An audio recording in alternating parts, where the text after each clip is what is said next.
یہ ضلع شانگلہ کے ایک چھوٹے سے گاؤں شورکوٹ کا منظر تھا، جہاں پنچایت سجی ہوئی تھی۔ لوگ مختلف ٹولیوں میں کھڑے فیصلے کا انتظار کر رہے تھے۔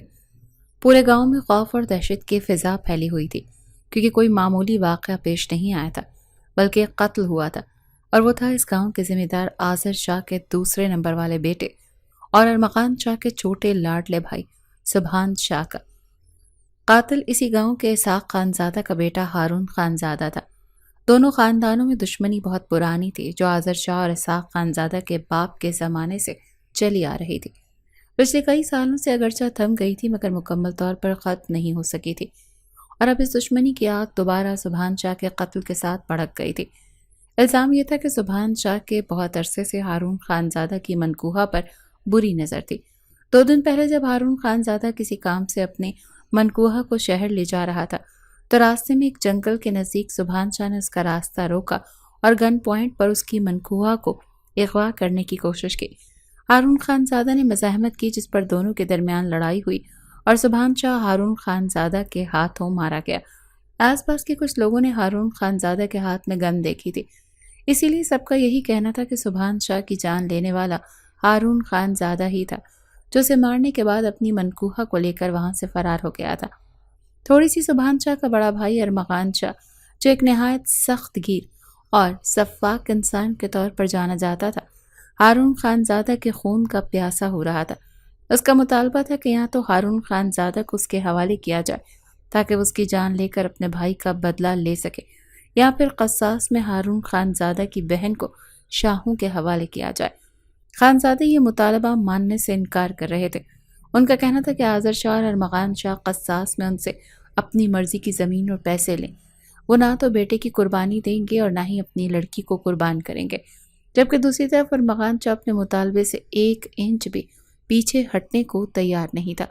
اس نے دھمکی دیتے ہوئے کہا کہ اگر اس کی دونوں شرائط میں سے ایک بھی نہ مانی گئی تو پھر پنچایت کی طرف سے کوئی عمل دخل نہیں ہوگا۔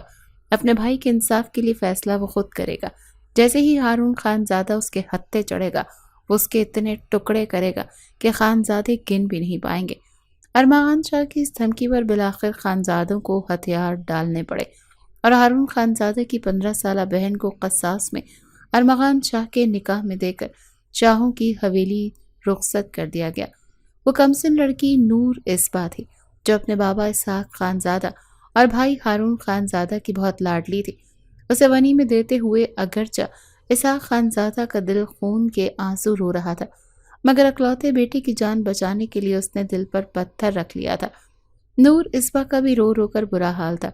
وہ چیختی چلاتی رہی کہ اسے کہیں نہیں جانا، سب کے ساتھ اپنے گھر میں رہنا ہے، مگر کسی نے اس کی ایک بات نہ سنی۔ زورا خانزادہ کو بیٹی کے لیے غشی کے دورے پڑ رہے تھے۔ شاہوں کی حویلی میں نور اسبا کا استقبال تھپڑوں سے ہوا، جو اسے آذر شاہ کی بیوی اور ارمغان شاہ کی ماں نصرت شاہ سے پڑے تھے۔ وہ چیخ چیخ کر روتی اور ان کے ہاتھوں پٹتی رہی، مگر کوئی بچانے والا نہیں تھا۔ جب نصرت شاہ مار مار کر تھک گئی تو ملازمہ سے کہا کہ اسے جا کر ارمغان کے کمرے میں پھینکا، اب باقی کا اس کا حشر وہی کرے گا۔ پھر نصرت شاہ حکم پر ملازمہ روتی بلکتی نور اسبا کو ارمغان شاہ کے کمرے میں چھوڑ آئی۔ ارمغان شاہ ایک انتہائی غصیلا، سفاک اور بے رحم شخص تھا۔ جب اسے غصہ آتا تو سامنے والے کی خیر نہیں ہوتی تھی۔ جہاں حویلی کے مکین اس کے غصے سے گھبراتے تھے، وہاں حویلی کے ملازم اس کے غصے سے تھر تھر کانپتے تھے۔ نور اسبا بھی اس شخص سے اور اس کی سفاکیت سے ناواقف تھی، اسی لیے وہ اس کے بیڈ پر بیٹھ کر روتی رہی اور پھر روتے روتے وہیں سو گئی۔ جب ارمغان شاہ کمرے میں داخل ہوا تو اسے اپنے بیڈ پر پھیل کر سوتا پایا۔ ابھی کچھ دیر پہلے جب وہ نصرت شاہ کے پاس گیا تھا تو انہوں نے کہا تھا کہ وہ لڑکی اس کی باندھی ہے، جس کے کمرے میں رہ کر اس کی خدمت کرے گی، اس کے ساتھ جس طرح کا چاہے سلوک کر سکتا ہے، مگر یہاں تو باندھی مالکن کی طرح بیڈ پر سو رہی تھی۔ ارمغان شاہ کا خون کھول اٹھا۔ وہ تیش کے مارے جو ہی اس کے اٹھانے کے لیے آگے بڑھا تو ٹھٹک کر رک گیا۔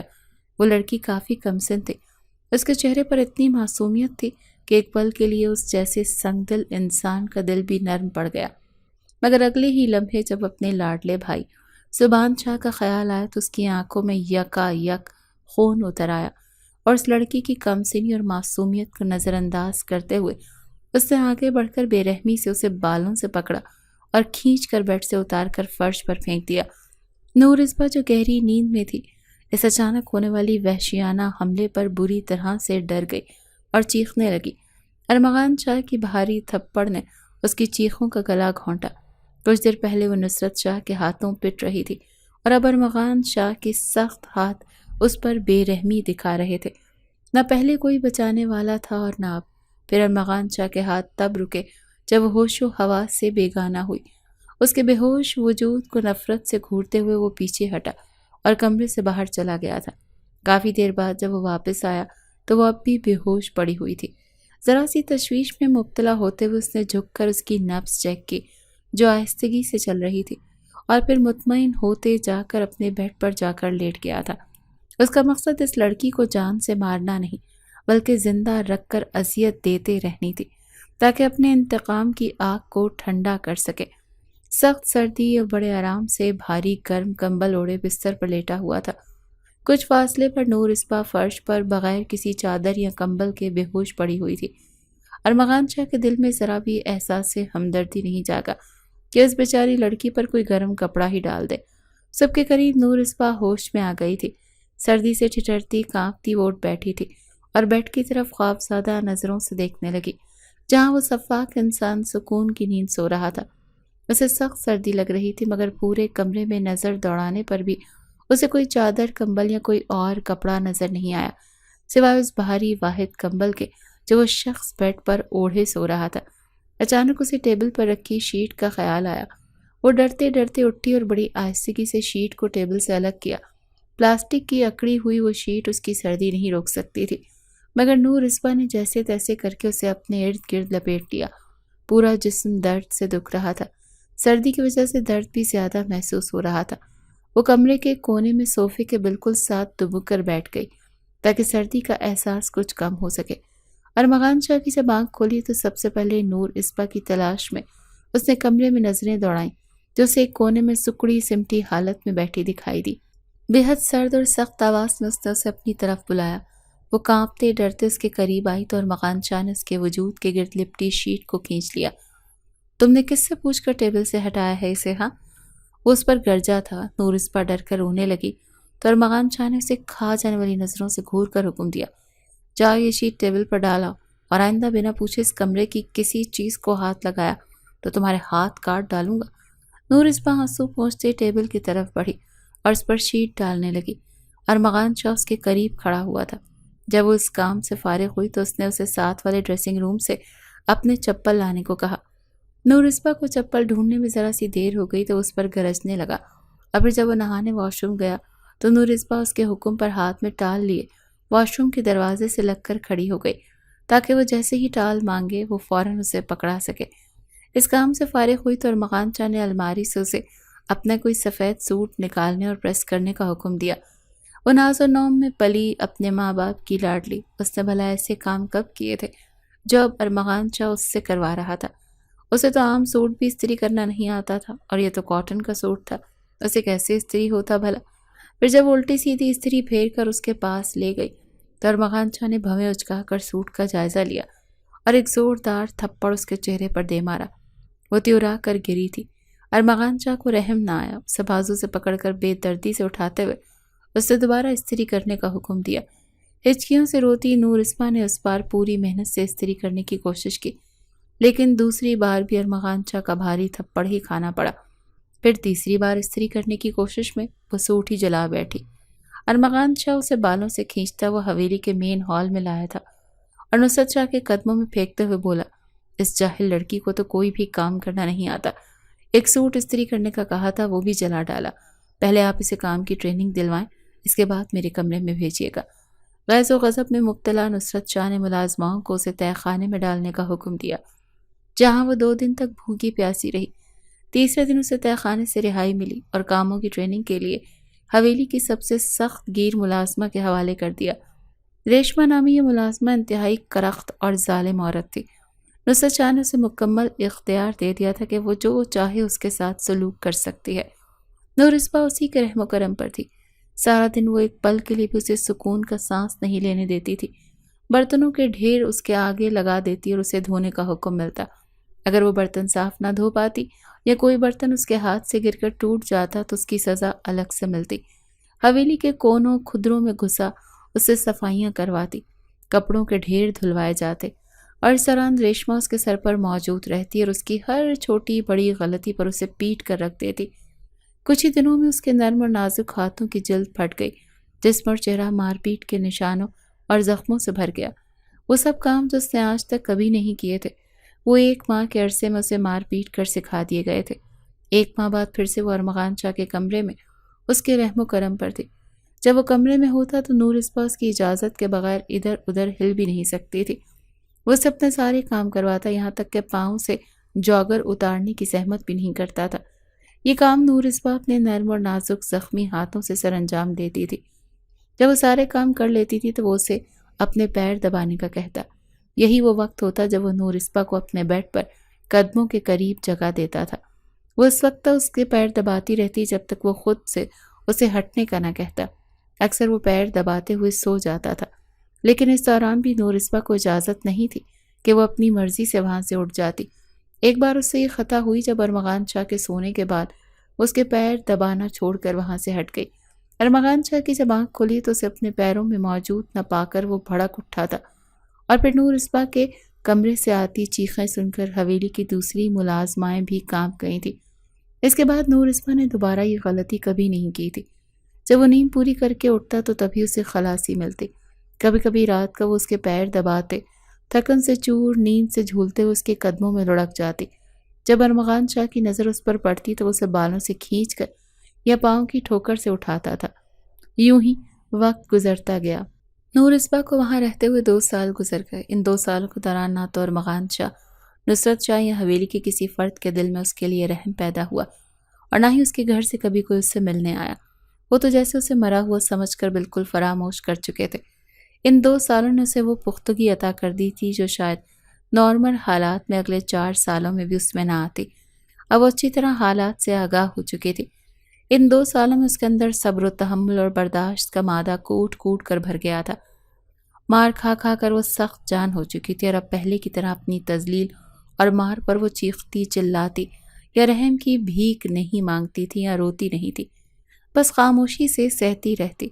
اور پھر رات کی تنہائی میں جب وہ ارمغان شاہ سے کچھ فاصلے پر زمین پر لیٹی ہوتی تو تب اس کے نکلنے والی سسکیاں کبھی کبھی ارمغان شاہ کے کانوں میں بھی پڑ جاتی اور اسے عجیب سے احساس سے دوچار کر جاتی تھی، لیکن یہ صرف وقتی لمحاتی کیفیت ہوتی تھی۔ اس نے کبھی اٹھ کر نور اسپا کو نہ روکا اور نہ ٹوکا اور نہ پوچھا، بس اگنور کر جاتا، اور یہ نور اسپا کی واحد غلطی تھی جس پر وہ سزا نہیں دیتا تھا۔ آخر اتنے ظلم سہنے کے بعد رات کی تاریکی میں کبھی کبھار رونا اس کا حق بنتا تھا۔ پھر رات کو کبھی کبھار جو ہمدردانہ احساس بیدار ہوتا صبح تک ختم ہو چکا ہوتا تھا۔ صبح وہ وہی سخت گیر بے رحم شخص ہوتا تھا جسے کبھی یہ خیال نہیں آیا کہ وہ اس کی صرف نوکرانی ہی نہیں تھی بلکہ اس کے نکاح میں تھی۔ اس رشتے سے لا تعلقی نور اسپا کے حق میں اچھی ہی تھی، ورنہ اگر وہ اس رشتے کے حوالے سے اس سے فرائض ادا کرواتا تو ممکن تھا کہ نور اسپا کو دوہری اذیت اٹھانی پڑتی، کیونکہ ارمغان شاہ سے کسی بھی معاملے میں نرمی کی توقع کرنا ناممکن تھا۔ ایک دن ارمغان شاہ کو ایک نامعلوم خط موصول ہوا جس میں لکھا تھا کہ سبحان شاہ کی جان ہارون خان زادہ نے نہیں بلکہ ہارون خان زادہ کے ایک حریف ملک ستار نے لی ہے، جو اس دن سبحان شاہ اور ہارون خان زادہ کی لڑائی کے وقت اسی جنگل میں چھپا ہوا تھا۔ موقع دیکھ کر اس نے گولی چلائی تھی جو سیدھی سبحان شاہ کو لگی تھی۔ چونکہ ہارون خان زادہ کے ہاتھ میں بھی گن تھی اور اس کے گن سے بھی گولی چلی تھی، لیکن وہ سبحان شاہ کو نہیں لگی تھی، اور اس بات کا پتہ خود ہارون خان زادہ کو بھی نہیں چل پایا۔ وہ بھی یہی سمجھتا ہے کہ سبحان شاہ کی جان اس کے ہاتھوں گئی ہے۔ ملک ستار نے ہارون خان زادہ کو شاہوں کے ہاتھوں مروانے کے لیے ایسا کیا تھا کیونکہ وہ ہارون شاہ کے ساتھ کسی مسئلے کی وجہ سے اسے مروانا چاہتا تھا، لیکن وہ خود ڈائریکٹ نہیں مار سکتا تھا کیونکہ ہارون خان زادہ کی اس سے دشمنی سے سب واقف تھے۔ ایسے میں اس کے مرنے پر سب کا شک ملک ستار کی طرف ہی جاتا۔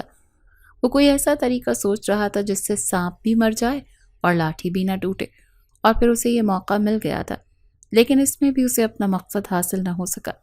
شاہوں نے قصاص میں لڑکی کے لے کر ہارون خان زادہ کی جان بخشی تھی۔ تب سے ملک ستار پیچ و تاب کھا رہا تھا۔ خط کے ساتھ ثبوت بھی تھے جو ایک USB میں تھے۔ ان میں ملک ستار کی ویڈیو اور وائس ریکارڈنگ تھی جس میں وہ سبحان شاہ کو مارنے کا اعتراف کر رہا تھا۔ ارمغان شاہ تو دنگ رہ گیا۔ اس نے فوراً آذر شاہ کو اس سب کے بارے میں آگاہ کیا، اور اس کے مشورے سے اپنے ڈی ایس پی دوست سے بات کی اور اسے ملک ستار کے متعلق تمام ثبوت بھی فراہم کیے۔ ڈی ایس پی فہد، جو کہ ارمغان شاہ کا قریبی دوست تھا، اس نے ایک ٹیم بنائی اور اسے خفیہ طور پر ملک ستار کی نگرانی پر لگا دیا۔ کچھ ہی دنوں میں ملک ستار کے کئی جرائم سامنے آ گئے۔ جب اسے گرفتار کر کے عدالت میں پیش کیا گیا تو اس ملک سبحان شاہ کو مارنے کا بھی اعتراف کرنے کے ساتھ ساتھ باقی اپنے جرائم بھی قبول کیے۔ جلد ہی پورے گاؤں میں یہ بات پھیل گئی کہ سبحان شاہ کا قاتل ہارون خانزادہ نہیں بلکہ ملک ستار تھا، جو اب جیل میں تھا۔ خانزادوں کو پتہ چلا تو وہ اپنی بیٹی کو شاہوں سے واپس لینے کے لیے آنا ہی چاہتے تھے کہ آذر شاہ اور ارمغان شاہ معافی کے لیے خانزادوں کی حویلی آ پہنچے۔ اسحاق خانزادہ اور ہارون خانزادہ، جو حقیقت جاننے کے بعد غم اور غصے میں تھے، آذر شاہ اور ارمغان شاہ سے مطالبہ کیا کہ یوں چپ چاپ نہیں بلکہ پنچایت میں آ کر معافی مانگو اور ہماری بیٹی کو ہمارے حوالے کرو۔ آذر شاہ کو اس مطالبے پر غصہ آیا کیونکہ وہ چپ چاپ یہ معاملہ نمٹانا چاہتا تھا، جبکہ پنچایت میں معافی مانگنے کا مطلب شرمندگی بھری ذلت اٹھانا تھا، اور اسحاق خانزادہ اور ہارون خانزادہ انہیں اس ذلت سے ہی دوچار کرنا چاہتے تھے۔ آذر شاہ انکار کرنا چاہتا تھا مگر ارمغان شاہ نے مطالبہ ماننے کے لیے ہاں کر دی۔ پنچایت ایک بار پھر بلوائی گئی، پورا گاؤں موجود تھا۔ اس بار کسی مقدمے کا فیصلہ نہیں ہونا تھا بلکہ 2 سال پہلے جو غلط فیصلہ ہوا تھا اس پر آذر شاہ اور ارمغان شاہ کی طرف سے معافی مانگی جانی تھی اور ونی میں لی گئی لڑکی واپس خانزادوں کے حوالے کرنی تھی۔ نور اسبا کو ایک مرتبہ پھر چادر اڑا کر پنچایت میں لایا گیا، مگر اس بار وہ کسی قید میں نہیں جا رہی تھی بلکہ اسے شاہوں کے ظلم و ستم سے نجات مل رہی تھی۔ اسحاق خانزادہ اور ہارون خانزادہ سے معافی مانگنے اور نور اسبا کو ان کے حوالے کرنے کے بعد ارمغان شاہ بجھے چہرے کے ساتھ واپس حویلی آیا اور کسی سے بات کیے بنا سیدھا اپنے کمرے میں چلا گیا۔ تنہائی ملی تو کب سے خود پر باندھا گیا ضبط کا بندھن بھی ٹوٹ گیا تھا۔ وہ مضبوط اعصاب کا مالک ارمغان شاہ، جو زندگی میں پہلی بار اپنے بھائی سبحان شاہ کی موت پر رویا تھا، دوسری بار وہ اب رو رہا تھا۔ فرش پر گرا وہ اسی طرح رو رہا تھا جس طرح پہلی بار وہ اس کے ہاتھ سے تھپڑ کھا کر فرش پر گری روئی تھی۔ ان 2 سالوں میں نور اسبا پر کیے گئے اس کے ظلم کی گواہ اس کمرے کی ایک ایک چیز تھی۔ ساری رات وہ اسے ٹھنڈے فرش پر لیٹی سسکیوں سے روتی تھی جس پر وہ اب بیٹھا تھا، مگر اسے اس پر کبھی رحم نہیں آیا تھا۔ نصرت شاہ سمیت اس حویلی کے تمام مکینوں حتیٰ کہ نوکر بھی مالکوں سے اجازت لے کر اس پر ظلم کرتے تھے اور وہ سکون بھری نظروں سے ان سب کے ہاتھوں ذلیل ہوتے ہوئے اسے دیکھتا تھا، اور جب وہ اپنا زخم وجود اور روح لیے اس کے پاس آتی تو اس کے زخموں پر مزید مرچیں ڈال کر اسے اذیت پہنچاتا تھا۔ اب وہ اس کمرے میں کہیں نہیں تھی۔ اس کی برداشت اور صبر رنگ لایا تھا۔ ارمغان شاہ سمیت اسے تمام حویلی والوں کے ظلم و ستم سے نجات مل گئی تھی۔ اس وقت یقیناً وہ اپنے گھر میں گھر والوں کے ساتھ خوش ہوگی اور ارمغان شاہ سمیت اس کے ظالم گھر والوں سے جان چھوٹنے پر خدا کا شکر ادا کر رہی ہوگی۔ ساری رات جاگ کر فرش پر بیٹھا وہ اس اذیت کو محسوس کرنے کی کوشش کر رہا تھا جو 2 گزرے ان سالوں میں اس لڑکی نے گرمی کی گرم اور سردی کی ٹھنڈی راتیں اس فرش پر گزار کر محسوس کی تھی۔ 2 سال بعد پہلی بار وہ اپنے اور گھر والوں کے اس معصوم لڑکی پر کیے گئے مظالم اور اس کی تکلیفوں پر روتا رہا۔ صبح ہوئی تو وہ ایک فیصلہ کر چکا تھا، ہمیشہ کے لیے گاؤں تو کیا ملک چھوڑ دینے کا، کیونکہ اسے معلوم تھا کہ آج کل میں نور اسبا کے گھر والوں کی طرف سے طلاق کا مطالبہ کیا جاتا۔ اگر وہ اپنے گناہوں کی تلافی کیے بغیر اسے طلاق دے دیتا تو ساری زندگی پچھتاووں کے ناگ اسے ڈستے رہتے، لیکن تلافی کے لیے نور اسبا کو دوبارہ اتنی جلدی وہ اپنے پاس بھی نہیں لا سکتا تھا۔ اسی لیے اس نے کچھ عرصے کے لیے منظر سے غائب ہونے کا فیصلہ کیا اور بنا کسی کو بتائے لندن آ گیا۔ لندن آنے کے بعد اس نے صرف ایک مرتبہ حویلی کانٹیکٹ کر کے ماں باپ کو اپنے لندن آنے کا بتایا تھا۔ یہاں کر اس نے پی ایچ ڈی کے لیے یونیورسٹی میں داخلہ لے لیا۔ یوں ہی وقت گزرتا گیا اور 6 سال کا عرصہ بیت گیا۔ ان 6 سالوں میں وہ اس لڑکی کو ایک پل کے لیے بھی نہیں بھلا سکا۔ کبھی کبھار خیر خیریت جاننے کے لیے وہ حویلی کال کر لیتا تھا۔ ہر بار آذر شاہ اسے خانزادوں کی طرف سے طلاق کے مطالبے کا بتانے کے ساتھ ساتھ حویلی واپس آنے کی منت کرتے اور وہ جلد آنے کا کہہ کر ٹال جاتا، کیونکہ جب بھی وہ واپس آنے کا سوچتا نور اسبا کی چھن جانے کا خدشہ اسے روک دیتا تھا۔ بے شک اس کے پاس نہیں تھی، مگر اس کا نام تو ارمغان شاہ کے نام کے ساتھ جڑا ہوا تھا۔ اگر اسحاق خانزادہ اور ہارون خانزادہ زبردستی یہ رشتہ توڑوا دیتے تو وہ کیسے رہ پاتا اس کے بغیر؟ یہی ڈر اسے پاکستان آنے سے روکتا تھا۔ اس کی پی ایچ ڈی مکمل ہو چکی تھی اور اب کافی عرصے سے وہ ایک یونیورسٹی میں پڑھا رہا تھا۔ ایک دن اسے نصرت شاہ کی شدید بیماری کی اطلاع ملی تو وہ سب کچھ چھوڑ چھاڑ فوراً واپس آ گیا۔ نصرت شاہ ہاسپٹل میں تھی، ان کے پھیپھڑے ناکارہ ہو چکے تھے۔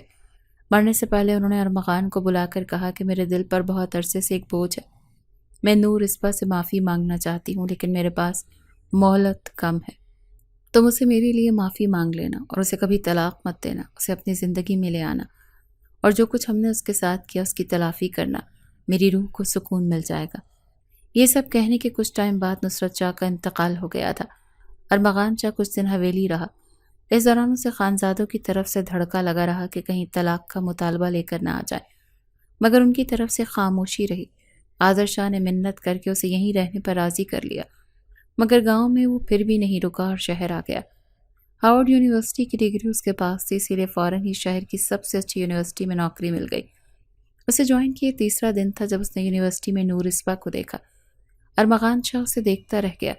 اس کے حسن اور معصومیت میں پہلے سے اضافہ ہو گیا تھا۔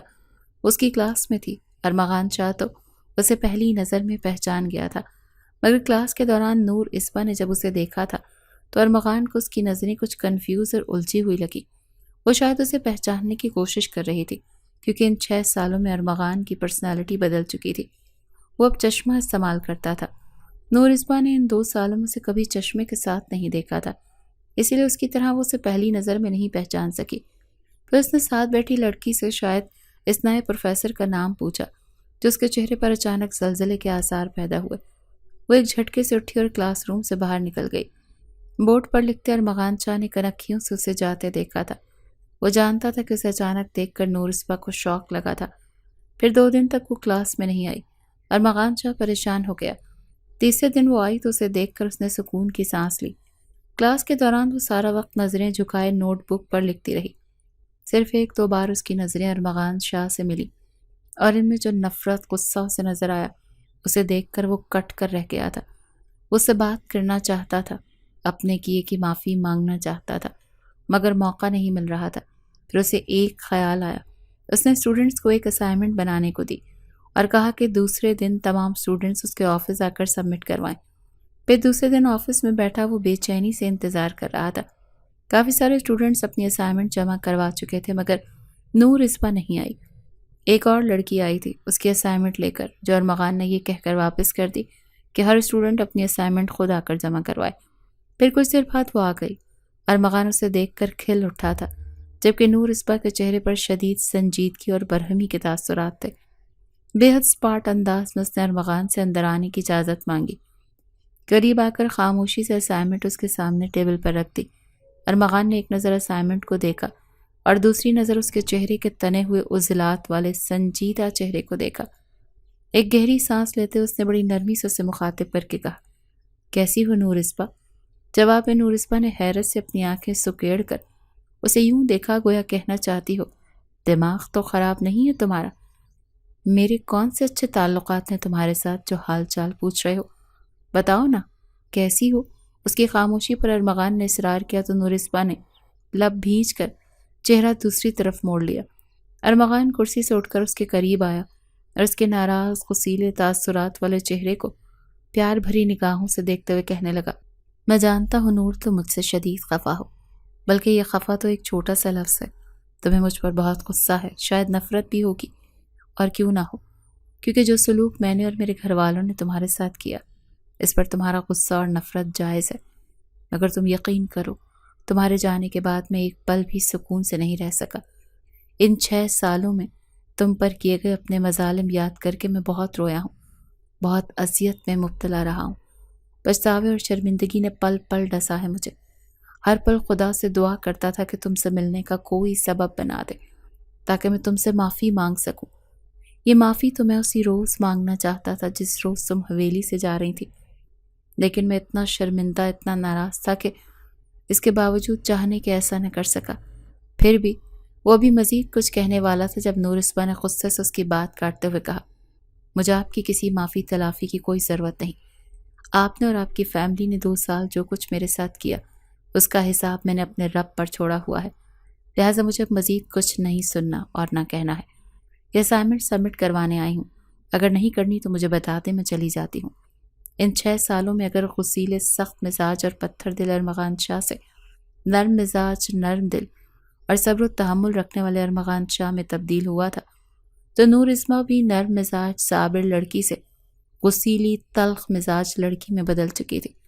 ارمغان شاہ جانتا تھا ایک ہی بار معافی مانگنے سے وہ تھوڑی نہ معاف کر سکتی ہے، اس میں ابھی کچھ ٹائم درکار تھا، لہٰذا مزید کچھ کہے بنا اس کے اسائنمنٹ پر نمبر لگا دیے۔ پھر کلاس میں وہ بہانے سے اسے مخاطب کرنے لگا، کبھی لیکچر کے متعلق کوئی سوال پوچھنے کے لیے تو کبھی اسائنمنٹ پریزنٹیشن کے حوالے سے۔ نور اسبا کبھی خاموش رہتی تو کبھی اسپارٹ انداز میں جواب دے دیتی۔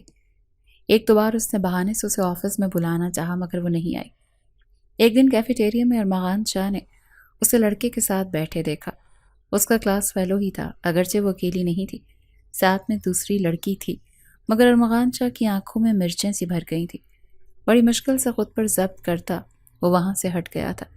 غصے کے ساتھ ساتھ اسے شدید جیلسی بھی محسوس ہوئی تھی۔ پیون کے ہاتھ اس نے نور اسبا کو آفس بلاوا بھیجا، مگر وہ پہلی کی طرح نہیں آئی۔ ارمغان انتظار ہی کرتا رہا، اس سے بات کرنا چاہتا تھا مگر نور اسبا سننے پر تیار نہیں تھی۔ اسے سمجھ ہی نہیں آ رہی تھی کہ وہ کیا کرے۔ وہ پریشان تھا۔ انہی دنوں اچانک اسے ہارون خانزادہ کی کال موصول ہوئی۔ وہ اسے ڈائیورس پیپر بھجوانے کا کہہ رہے تھے۔ ارمغان شاہ مزید پریشان ہو گیا۔ وہ نور اسبا کو چھوڑنے کا سوچ بھی نہیں سکتا تھا کیونکہ اس کے دماغ میں تو وہ پچھلے 6 سالوں سے ہر لمحہ موجود رہی تھی، لیکن اب تو وہ اس کے دل میں بھی داخل ہو چکی تھی۔ اسے نور اسبا سے محبت ہو گئی تھی، لہٰذا اب نور اسبا سے دستبردار ہونا اس کے لیے ناممکن تھا، مگر اس کے گھر والے طلاق کا مطالبہ کر رہے تھے۔ اسے ہر صورت نور اسبا سے بات کرنی تھی۔ اسے کسی نہ کسی طرح اسے منانا تھا کہ وہ اپنے گھر والوں کو طلاق کے مطالبے سے روکے، مگر بات کرتا کیسے؟ کلاس میں یا کلاس سے باہر وہ اس سے بات کر نہیں سکتا تھا، اور آفس وہ 10 بار بلانے پر بھی نہیں آئی تھی۔ وہ کرتا تو کیا کرتا؟ اس بار میں سوچتے ہوئے وہ آفس سے نکل کر کلاس روم کی طرف جا رہا تھا جب اسے نور اسبا نظر آئی۔ ڈپارٹمنٹ کے دائیں طرف سنسان کوریڈور میں چلتی ہوئی وہ یقیناً ڈپارٹمنٹ کے بیک سائڈ والے گارڈن کی طرف جا رہی تھی۔ ارمغان شاہ بھی موقع سے فائدہ اٹھاتے ہوئے تیز قدموں سے اس کے پیچھے بڑھ گیا۔ اپنے پیچھے اس کی موجودگی سے بے خبر وہ آگے چلتی چلی جا رہی تھی۔ جب کوریڈور کے اختتام پر ارمغان نے بجلی کسی تیزی سے اسے بازو سے پکڑتے دوسرا ہاتھ اس کے منہ پر جماتے لیفٹ سائڈ میں بنے ایک واش روم میں کھینچ کر لے گیا۔ نور اسبا بری طرح مزاحمت کر رہی تھی۔ ارمغان نے واش روم کے اندر داخل ہو کر ایک ہاتھ اس کی گردن سے گزار کر منہ اور گردن کو ایک ساتھ قابو کیا تھا اور دوسرے ہاتھ سے کنڈی لگا کر نور اسبا کو دیوار کے ساتھ لگا دیا۔ اس کی خوف سے پہلی آنکھوں میں دیکھ وہ نرمی سے بولا، دیکھو نور، میں تمہارے منہ سے ایک ہی شرط پر ہاتھ ہٹاؤں گا، اگر تم وعدہ کرو کہ تم چلاؤ گی نہیں، کیونکہ مجھے تم سے بہت ضروری بات کرنی ہے۔ نور اسبا نے بمشکل اسبات میں سر ہلایا تو ارمغان نے آہستگی سے اس کے منہ سے ہاتھ ہٹا دیا۔ نور اسبا گہرے گہرے سانس لینے لگی، جبکہ ارمغان کی گہری نظریں اس کا سر سے پیر تک جائزہ لینے لگی۔ پہلی بار وہ اسے ان نظروں سے دیکھ رہا تھا۔ ویسے ان 6 سالوں میں تم بہت خوبصورت ہو گئی ہو، تمہاری باڈی بالکل پرفیکٹ ہے، نہ موٹی نہ بہت پتلی۔ وہ چمکتی نظروں سے اس کے وجود کا ایکس رے کرتا تعریفی انداز میں کہہ رہا تھا۔ نور اسبا کا چہرہ غصے اور شرم سے سرخ پڑ گیا۔ ارمغان نے دلچسپی سے اس کے سرخ چہرے کو دیکھا تھا، پھر اصل بات کی طرف آتے ہوئے بولا، آئی ایم سوری نور، مجھے تمہیں یوں زبردستی یہاں لانا پڑا۔ اگر تم آفس آ کر میری بات سن لیتی تو مجھے ایسا نہ کرنا پڑتا۔ بہرحال بات یہ ہے کہ تمہارے گھر والے ڈائیورس کا مطالبہ کر رہے ہیں اور میں چاہتا ہوں کہ تم انہیں روکو، کیونکہ میں تم سے محبت کرتا ہوں، اسی لیے تمہیں نہیں چھوڑ سکتا۔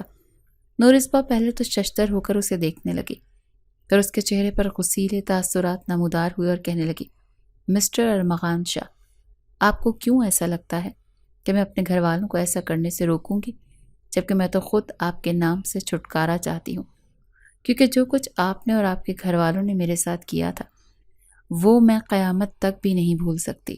بہتر ہے مجھے جلد سے جلد آزاد کریں، میں اب ان بری یادوں کے ساتھ مزید نہیں رہ سکتی۔ نور اسبا نے 2 ٹوک لہجے میں کہا، نہیں نور، پلیز ایسا مت کہو، میں تمہیں نہیں چھوڑ سکتا، میں تم سے بہت پیار کرتا ہوں، تم مجھے ایک موقع تو دو، میں اپنی ساری غلطیوں کی تلافی کر دوں گا۔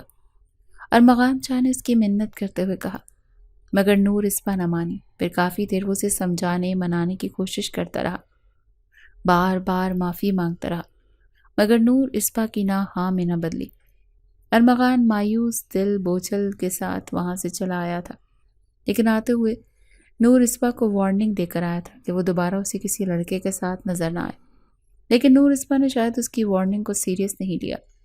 دوسرے دن ارمغان نے پھر اسے اس لڑکے کے ساتھ دیکھا تو اس کا خون کھول اٹھا تھا۔ وہ پرانا غصہ ایک بار پھر اس کے اندر جاگ گیا تھا۔ ایک طرف اس کی بات نہیں مان رہی تھی تو دوسری طرف اس کے گھر والے بار بار طلاق کا مطالبہ کر رہے تھے۔ ہارون خان زادہ اسے طلاق نہ دینے کی صورت میں دھمکیاں دے رہا تھا۔ ارمغان شاہ کا دماغ معاف ہو رہا تھا۔ اگر نور اسپا مان جاتی، اس کا ساتھ دے دیتی تو کوئی اس کا کچھ نہیں بگاڑ سکتا تھا، مگر سارا مسئلہ ہی تو یہی تھا۔ نور اسپا اس کی بات ماننے کو تیار نہیں تھی۔ ارمغان نے آفس ریکارڈ سے اس کا نمبر نکلوا کر بات کرنے کی کوشش کی، مگر نور اسپا نے اس کی آواز سن کر اس کا نمبر بلاک کر دیا۔ ارمغان نے اور بھی کئی نمبر سے ٹرائی کیا، مگر نور اسپا نے ہر بار اس کا نمبر بلاک کر دیا۔ دوسری طرف ہارون خان زادہ یونیورسٹی آ کر اسے دھمکی دے گیا تھا کہ اگر اس نے جلد سے جلد ڈائیورس پیپرز نہ بھجوائے تو اسے سنگین نتائج بھگتنا پڑیں گے۔ ارمغان ٹینشن اور غصے سے پاگل ہو رہا تھا، اور پھر اس نے انتہائی مجبور ہو کر ایک خطرناک قدم اٹھانے کا فیصلہ کیا۔ دوسرے دن نور اسپا ڈرائیور کے ساتھ اپنی گاڑی میں یونی سے واپس گھر جا رہی تھی جب ارمغان شاہ نے اسے راستے سے اغوا کر لیا۔ نور اسپا بے ہوش ہو گئی تھی۔ جب ہوش میں آئی تو خود کو ارمغان شاہ کی قید میں پا کر اس کی جان نکل گئی۔ وہ بری طرح سے گھبرائی تھی۔ آپ کی ہمت کیسے ہوئی مجھے اغوا کرنے کی؟ وہ پاگلوں کی طرح اٹھ کر دروازے کی طرف بھاگی اور بند دروازے کو پیٹنے لگی۔ ارمغان نے مسکراتے ہوئے پیچھے سے زبردستی اسے اپنی باہوں میں بھر لیا۔ میری جان، جب بیویاں نافرمانی کرنے لگیں تو پھر شوہروں کو اس طرح کی ہمت دکھانی ہی پڑتی ہے۔ اگر تم آرام سے میری بات پر غور کر لیتی تو مجھے یوں تمہیں زبردستی اٹھا کر نہ لانا پڑتا۔ ویسے ایک بات بتاؤ، ان 6 سالوں میں مجھ میں تو پازیٹیو تبدیلیاں آئی ہیں، لیکن تم تو بڑی ضدی ہو گئی ہو، نہ بات سنتی ہو نہ مانتی ہو۔ بولنے کے ساتھ ساتھ وہ اس کے چہرے پر جھک گیا۔ نور اسپا اس کی باہوں میں بری طرح مچل رہی تھی۔ چھوڑیں، بہت گھٹیا انسان ہیں آپ، میرے بابا اور بھائی آپ کو چھوڑیں گے نہیں۔ اس حرکت پر وہ اسے دھمکی دے رہی تھی۔ ارمغان مسکرایا۔ میری جان، مجھے کوئی پرواہ نہیں کہ وہ میرے ساتھ کیا کریں گے، لیکن جو کچھ ابھی میں تمہارے ساتھ کروں گا اس سے تمہارے اندر میرے لیے موجود غصہ اور نفرت تو بڑھ جائے گی، لیکن رہنا پھر تمہیں میرے ہی ساتھ قبول کرنا ہوگا۔ کیا مطلب؟ کیا کریں گے؟ نور اسپا نے بری طرح خوفزدہ ہو کر اس کی طرف دیکھا جو اسے زبردستی اپنے قریب کیے ہونٹوں پر معنی خیز مسکراہٹ لیے دیکھ رہا تھا۔ وہی جو ان 2 سالوں میں تم پر حق رکھتے ہوئے بھی نہیں کیا، جس کا احساس اب جا کر ہوا کہ اگر اس وقت ہی ہمارے رشتے کو مکمل کر دیا ہوتا تو آج تمہاری گود میں میرے 1-2 بچے ہوتے اور تم اور تمہارے گھر والے طلاق کا مطالبہ نہ کر رہے ہوتے۔ ارمغان شاہ کی بات کا مطلب سمجھتے ہوئے نور اسپا کے پیروں تلے سے زمین نکل گئی۔ وہ بری طرح کانپنے لگی۔ نہیں، آپ کچھ غلط نہیں کریں گے میرے ساتھ۔ وہ روتے ہوئے نفی میں سر ہلانے لگی۔ میں کچھ غلط نہیں کروں گا، بلکہ جو کچھ کروں گا بالکل صحیح کروں گا، جو ہمارے رشتے کا تقاضا ہے۔ ارمغان نے محبت سے کہتے اس کے سر پر اپنے لب رکھے تھے۔ نور اسپا بدک کر اس سے خود کو چھڑانے کی کوشش کرنے لگی۔ کیوں تنگ کر رہی ہو یار؟ تمہارا سارا احتجاج بیکار ہے۔ مجھ سے غصہ نفرت اپنی جگہ، لیکن حقیقت یہ ہے کہ تم میری بیوی ہو اور میں تم پر حق رکھتا ہوں، اور جب چاہوں جہاں چاہوں یہ حق تم سے لے سکتا ہوں، تم مجھے روک نہیں سکتی۔ ارمغان بے حد سنجیدگی سے اسے دیکھتے ہوئے کہہ رہا تھا۔ جواباً وہ زاروں قطار رونے لگی۔ جب آپ کو پتا ہے کہ میں آپ سے نفرت کرتی ہوں تو زبردستی کیوں قریب آ رہے ہیں؟ جب میں آپ کو دھتکار رہی ہوں تو پھر کیوں اس طرح کر رہے ہیں؟ عزت نفس نہیں ہے آپ میں؟ جب ایک لڑکی آپ سے نفرت کرے اور آپ… ارمغان شاہ نے اس کی بات کاٹ دی۔ دیکھو نور، تم اس طرح کی باتیں کر کے زبردستی میری عزت نفس جگا کر مجھے میرے ارادے سے تو باز نہیں رکھ سکتے۔ آج نفرت کرتی ہو تو کل محبت بھی کرو گی، مجھے بھروسہ ہے اپنے خدا پر۔ مجھے زبردستی پر مجبور مت کرو، میں تمہیں ہرٹ نہیں کرنا چاہتا۔ اچھی بیویوں کی طرح میری خدمت کرو۔ کہنے کے ساتھ ہی وہ اسے بے حد قریب کر گیا تھا۔ نور اسبا پھوٹ پھوٹ کر رو پڑی۔ وہ چاہ کر بھی اسے روک نہیں پائی تھی۔ اس کے آنسو ارمغان شاہ کے چہرے پر گرے تھے جیسے اس نے عقیدت سے چن لیا تھا۔ پھر جب اسے ارمغان شاہ کی قربت سے رہائی ملی تب بھی اسے آنسو رک نہیں رہے تھے۔ نور کیوں ان خوبصورت آنکھوں کا ستیہ ناس کر رہی ہو یار؟ مجھ پر غصہ ہو تو مجھ پر نکالو نا، خود کو تو تکلیف نہ دو۔ ارمغان شاہ نے بے حد افسوس سے کہتے نرمی سے اس کے آنسو صاف کیے تھے۔ نور اسبا نے غصے سے اس کا ہاتھ جھٹک دیا تو وہ مسکرایا۔ ہاں، مجھ پر غصہ نکالو، مجھ سے لڑو، کچھ بھی نہیں کہوں گا، بس رونا بند کرو۔ اچھا یہ بتاؤ، اب اپنے گھر والوں کو ڈیورس کے مطالبے سے روکو گی یا نہیں؟ نہیں، بالکل نہیں روکوں گی۔ آپ کو کیا لگتا ہے یہ سب کریں گے تو میں مجبور ہو کر آپ کی بات مانوں گی؟ نو، نیور۔ بھولی نہیں ہوں میں آپ کا وہ سفاکانہ روپ جو اب آپ کے ساتھ رہنے کو مان جاؤں گی۔ غصے سے کہتے اس نے چہرے کا رخ پھیر لیا۔ ٹھیک ہے، پھر جب تک تم میرے اور ہمارے رشتے کے لیے اپنے دل و دماغ میں گنجائش پیدا نہیں کر لیتی تب تک ہم پوری دنیا سے کٹ کر یہیں پر رہیں گے۔ اور یہ خوش فہمی نہ رکھنا کہ تمہارے گھر والے تمہیں ڈھونڈ لیں گے۔ یہ ایک ویران جگہ پر زیر زمین خفیہ فلیٹ ہے جہاں تمہارے گھر والے کبھی نہیں پہنچ سکتے۔ تمہارے نام ماننے تک ہم یہیں رہیں گے، ساتھ کھائیں گے، ساتھ پئیں گے اور ایک دوسرے کی کمپنی کو انجوائے کریں گے۔ اور جب تک مانو گی ہم باہر نکلیں گے تب تک شاید ہم 2 سے 3 بھی ہو چکے ہوں گے، اور تم کم از کم اتنی سنگدل تو ہرگز نہیں ہوگی کہ اپنے بچے کے باپ کو اپنے گھر والوں کے ہاتھوں مرنے دو گی۔ وہ مسکرا رہا تھا، اسے چڑھا رہا تھا۔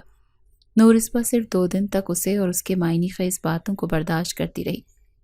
تیسرے دن اس کی ہمت جواب دے گئی اور اس ارمغان سے کہا وہ اس کا ساتھ دینے کو تیار ہے۔ ارمغان اس جیت پر خوش اسے لے کر اس کے گھر گیا تو ہارون خان زادہ جو اسے 2 دن سے پاگلوں کی طرح ڈھونڈ رہا تھا مشتعل ہو گیا۔ وہ اس کی جان لینا چاہتا تھا۔ جب اس کی توقع کے مطابق نور اسبا اس کی جان بچانے کے لیے سامنے آ گئی۔ غصہ نفرت اپنی جگہ مگر وہ اس کا سہاگ تھا، کیسے وہ اسے مرنے دیتی؟ اس نے گھر والوں سے صاف کہہ دیا کہ وہ خود پر طلاق کا لیبل نہیں لگوانا چاہتی۔ 2 دن وہ اپنے شوہر کے ساتھ گزار کر آ رہی ہے، لہٰذا اسے عزت کے ساتھ رخصت کر دیا جائے۔ اسحاق خان زادہ سمجھدار انسان تھا، وہ بھانپ گیا تھا کہ ارمغان شاہ اس کی بیٹی کو چاہتا تھا، تبھی تو وہ اس حد تک پہنچ گیا تھا۔ اگر وہ نور اسبا کو اس سے زبردستی طلاق دلوا دیتے تو کیا گارنٹی تھی کہ ارمغان شاہ سے بہتر انسان ملتا؟ اس نے ہارون کو بھی سمجھایا تو وہ بھی ٹھنڈا پڑ گیا۔ آذر شاہ بھی وہاں پہنچ گیا۔ دونوں خاندانوں کے درمیان اچھے ماحول میں بات چیت ہوئی اور نور اسبا کو رخصت کر دیا گیا۔ ارمغان شاہ اسے اپنی زندگی میں واپس لا کر بے تحاشا خوش تھا۔ وہ ہر وقت اس کے آگے پیچھے پھرتا رہتا، معافی مانگتا رہتا، جبکہ نور اسبا اس کی محبت کے جواب میں بیزاری، غصے اور نفرت کا اظہار کرتی، جسے وہ ہنس کر سہ جاتا، کیونکہ 6 سال پہلے نور اسبا نے بھی تو اس کے ہر قسم کے برے رویے اور ظلم کو صبر سے سہا تھا، تو اب اس کے رویے پر وہ کیسے احتجاج کر سکتا تھا؟ رخصت کروا کے لانے کے بعد وہ اس کے قریب بھی نہیں گیا تھا، کیونکہ وہ صرف اس کے خالی وجود کا طلبگار نہیں تھا، بلکہ اسے نور اسبا سے محبت چاہیے تھی، اور محبت تب تک نہیں ہو سکتی جب تک وہ اسے معاف نہ کر دیتی۔ نور اسبا کا دل جیتنے کے لیے وہ ہر ممکن کوشش کرتا، اس کی بدتمیزیوں کے باوجود اسے سر آنکھوں پر بٹھاتا۔ آہستہ آہستہ نور اسبا کا رویہ بھی بدلنے لگا، جسے محسوس کر کے ارمغان شاہ کی خوشی کا کوئی ٹھکانہ نہیں تھا۔ وہ غیر محسوس انداز جیسے اسے قبول کرنے لگی تھی۔ اگر وہ اس کی طرف ہاتھ بڑھاتا تو جواب میں وہ جھٹکتی نہیں تھی۔ ایک رات ارمغان کی حیرت اور خوشی کی انتہا نہ رہی جب اس نے خود سپردگی کے عالم میں خود کو اسے سونپا تھا۔ اگرچہ اس نے زبان سے اقرار نہیں کیا تھا، مگر اس کے رویے سے ارمغان کو محسوس ہو چکا تھا کہ وہ اسے معاف کر چکی ہے۔ ارمغان اسے اب تک حویلی نہیں لے کر گیا تھا، کیونکہ اپنی جاب اور اس کی پڑھائی کی وجہ سے وہ اسے اس کے ماں باپ کے گھر سے سیدھا شہر والے گھر میں لایا تھا، لیکن اس کے رویے میں پازیٹیو تبدیلی دیکھ کر اب وہ اسے حویلی لے جانا چاہتا تھا، کیونکہ آذر شاہ کب سے اس کا ولیمہ کرنے کی خواہش کا اظہار کرتے اسے حویلی آنے کو کہہ رہے تھے، اور وہ انہیں ٹالتا رہا کیونکہ وہ چاہتا تھا ولیمہ تب ہو جب نور اسبا دل سے ان کے رشتے کو قبول کرے، اور اب وہ وقت آ چکا تھا۔ وہ نور اسبا کو لے کر حویلی پہنچا تو آذر شاہ نے دھوم دھام سے ولیمہ کرنے کی تیاری شروع کر دی۔ 6 سال پہلے جس حویلی میں اس نے 2 سال نوکر بن کر گزارے تھے، اب وہ اس حویلی کی مالکن تھی۔ ریشما کو اس نے دیکھا تو اس کے کیے کہ تمام ظلم یاد آئے۔ نور اسبا نے فوراً رخ پھیر لیا۔ ریشما جو بوڑھی ہو چکی تھی روتے ہوئے اس کے پیروں میں بیٹھ گئی۔ نورسبا نے اسے پیروں سے اٹھا کر گلے سے لگا لیا۔ جب اصل مجرم کو وہ معاف کر چکی تھی تو اس ملازمہ کو کیسے نہ کرتی؟ ارمغان شاہ کا کمرہ بالکل ویسا ہی تھا جیسے سالوں پہلے ہوا کرتا تھا، فرق صرف اتنا تھا کہ اب وہ بھی اس کمرے اور اس کی ہر چیز پر برابر کی حصے دار تھی۔ اب وہ فرش پر نہیں بلکہ بڑے استحقاق سے اس کے بستر پر سوتی تھی، جہاں کبھی صرف اکیلا ارمغان شاہ سویا کرتا تھا۔ چند دن بمشکل اس نے اس کمرے میں گزارے۔ ماضی یاد کر کے اس کا دم گھٹنے لگا تو اس نے ارمغان سے کہہ کر کمرے کا کلر، سیٹنگ، ہر چیز تبدیل کروا دی۔ ان کا ولیمہ بڑی دھوم دھام سے ہوا۔ نورسبا کے گھر والوں نے بھی شرکت کی۔